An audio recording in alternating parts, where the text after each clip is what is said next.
समझेंगे प्रकाश का परावर्तन यानी रिफ्लेक्शन ऑफ लाइट।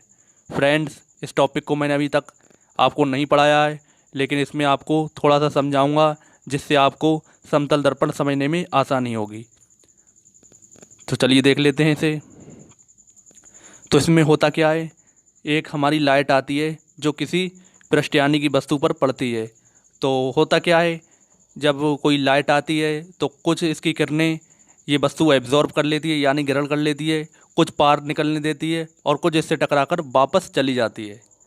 तो दोस्तों, प्रकाश के परावर्तन में होता क्या है, जो हमारी लाइट आएगी वो इससे टकराकर वापस चली जाएगी, यानी कि आने वाली किरण को हम आपतित किरण कहेंगे और जो टकराकर वापस जाएगी उसे हम परिवर्तित किरण कहेंगे।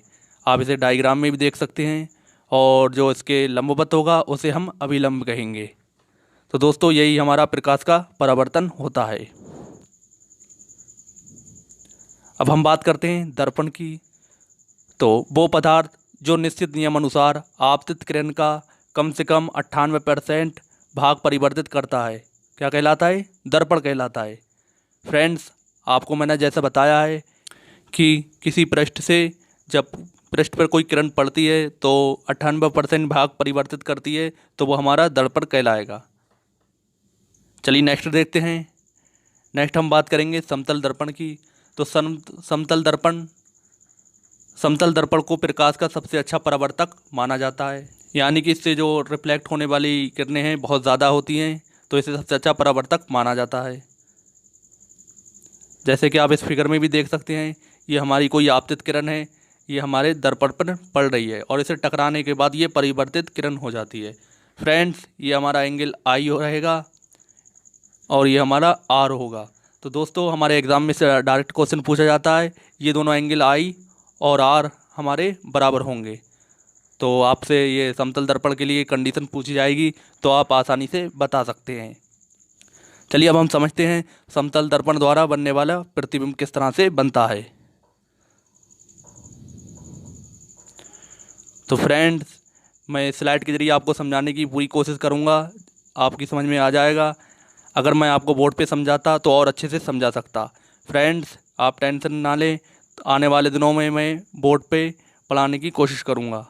तो इसमें हम समझ लेते हैं, ये हमारी कोई वस्तु रखी है और ये हमारा कोई समतल दर्पण है, और यहाँ पे हमारा कोई ऑब्जर्वर यानी कि हम यहाँ से देख रहे हैं।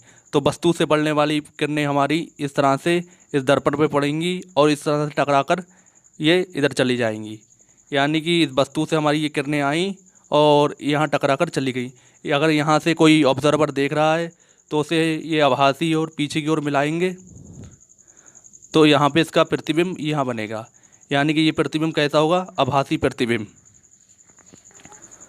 तो हमें कैसा मालूम होगा, ये किरणें हमें दर्पण के पीछे से और आती हुई नज़र आएंगी, यानी कि जो प्रतिबिंब बनेगा वो हमें पीछे की ओर नज़र आएगा। और ये प्रतिबिंब कैसा होता है, सीधा होता है और आभासी होता है। चलिए और कुछ इंपॉर्टेंट पॉइंट देख लेते हैं।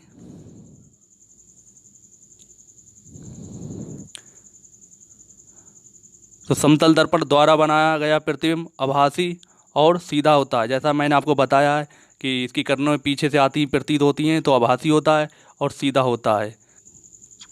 नेक्स्ट पॉइंट देखते हैं।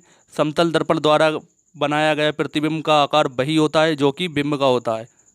दोस्तों, अगर हम किसी दर्पण के सामने 10 मीटर की कोई वस्तु रख रहे हैं तो उसका प्रतिबिंब भी 10 मीटर लंबा बनेगा। फ्रेंड्स, उसके प्रतिबिंब के आकार में कोई भी अंतर नहीं आएगा। तो आप इस पॉइंट को समझ लें, इससे हमारे एग्ज़ाम में डायरेक्टली क्वेश्चन पूछा जाता है। नेक्स्ट पॉइंट देखते हैं, ये बहुत ज़्यादा इंपॉर्टेंट पॉइंट है, आप इसे भी ध्यान रखें। यदि कोई वस्तु दर्पण की ओर बी चाल से चलती है तो प्रतिबिंब उसकी ओर 2b चाल से चलता हुआ प्रतीत होता है। फ्रेंड्स, हमारे एग्ज़ाम में भी इससे बहुत बार क्वेश्चन पूछा गया है, तो इसे भी आप ध्यान रखें। चलिए कुछ और इम्पोर्टेंट पॉइंट देखते हैं।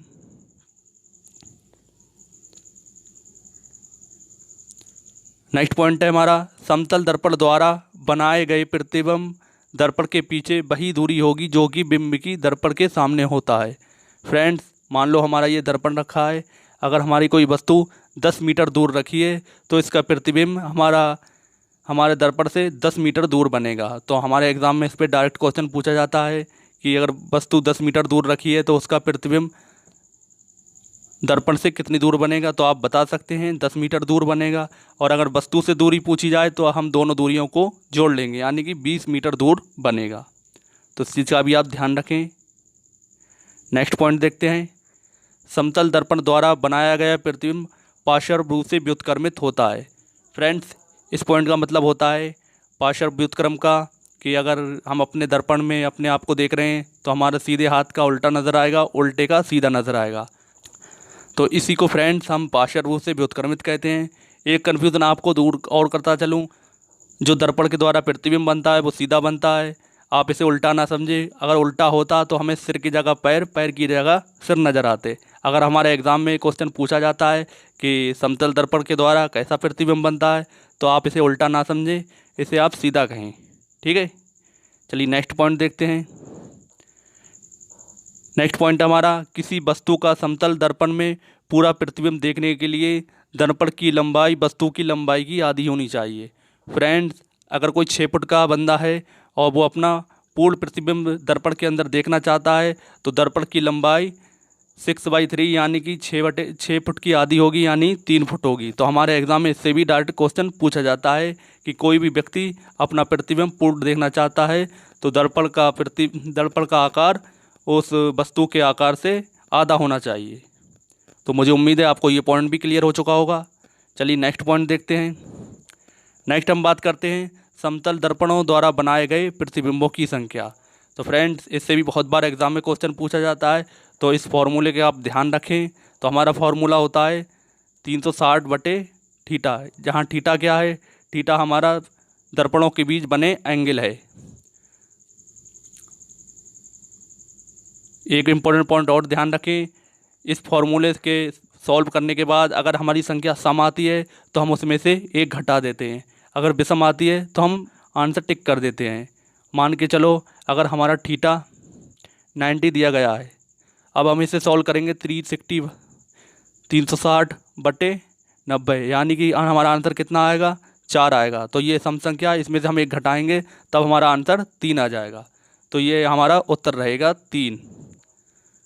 अगर हमें थीटा की वैल्यू 40 दी गई है, अब 40 से हम 360 को जब भाग करेंगे तब कितना आएगा, 9 आएगा, यानी 9 आएगा। तो ये एक विषम संख्या है, तो हमारा उत्तर 9 ही रहेगा, इसमें हम कुछ घटाएंगे नहीं। तो इस चीज़ का भी आप ध्यान रखें, इससे हमारे एग्ज़ाम में बहुत बार क्वेश्चन पूछा गया है, तो आप इस फार्मूले को याद रखें।